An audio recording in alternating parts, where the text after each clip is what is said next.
শেখুল ইসলাম হযরত মাওলানা তাকি উসমানী দামাত বারাকাতুহুল আলিয়া, সারা পৃথিবী বিখ্যাত বুজুর্গ আলেম, উনি ফতোয়া দিছেন যেই কিশোর, যেই যুবক বড় মোবাইল ব্যবহার করার ক্ষেত্রে হালাল হারামের বিধান কি শরীয়তের এটা জানে না, এটা মানে না, তার জন্য এই বড় মোবাইল ব্যবহার করার অনুমতি নাই, জায়েজ নেই।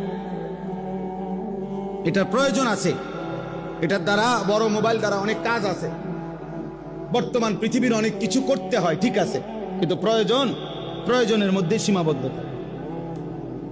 বুঝেন নাই আমার কথাটা? বড় মোবাইল আমার কাছেও আছে, আমার গাড়িতেও আছে। আমি আসার সময়ও আজকে মনে করেন আমাদের ইংল্যান্ড থেকে একজন ঘনিষ্ঠ মানুষ হজে উমরায় গেছে, উনি আমার সাথে জরুরি কথা বলছে, তো আমি ওনার সাথে কথা বলছি। আমার শায়েখ আল্লামা মুফতি মুশতাকুন নবী কাসিমি হজরত এখন উমরায় আছে, মক্কায় আছে, আমি ওনার সাথে কথা বলছি আজকে দুপুর। সিলেটের মনসুর ভাই উনি উমরায় আছে, আমাদের ঘনিষ্ঠ, ওনার সাথে কথা বলছি। তো অনেক কিছু হোয়াটসঅ্যাপে পাঠায় যেগুলো দেখতে হয় মাদ্রাসার থেকে, যে হুজুর এই কাগজটা, এই পোস্টারটা, এই হিসাবটা, কারণ আমি সারাক্ষণ বাইরে থাকি। তাহলে প্রয়োজন তো ঠিক আছে, তো প্রয়োজনের মধ্যে রাখা দিলাম কাজ সারলে, কিন্তু এই ছোট মোবাইল দিয়া মাহফিরুল্লাহর লগে কথা বলা, আমার ফ্যামিলির সাথে কথা বলা, স্বাভাবিক কথাবার্তা বলা, এটা দিয়ে সম্ভব না, তো এটা দিয়ে সারলাম।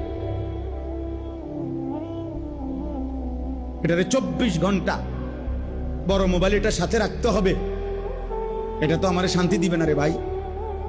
এই পাঞ্জাবিওয়ালা যে কয়জন আছেন, হুজুর, ইমাম সাহেব, মাদ্রাসার ওস্তাদ, দোস্ত আমার, হাত জোড় করে বললাম, আর যদি কোনোদিন আলাদা সুযোগ না পাই, এই জন্য বললাম, বড় মোবাইল পাঞ্জাবিওয়ালা পাঞ্জাবি ছাড়া, টুপিওয়ালা টুপি ছাড়া সবাইরই ফকির বানায় দিবে,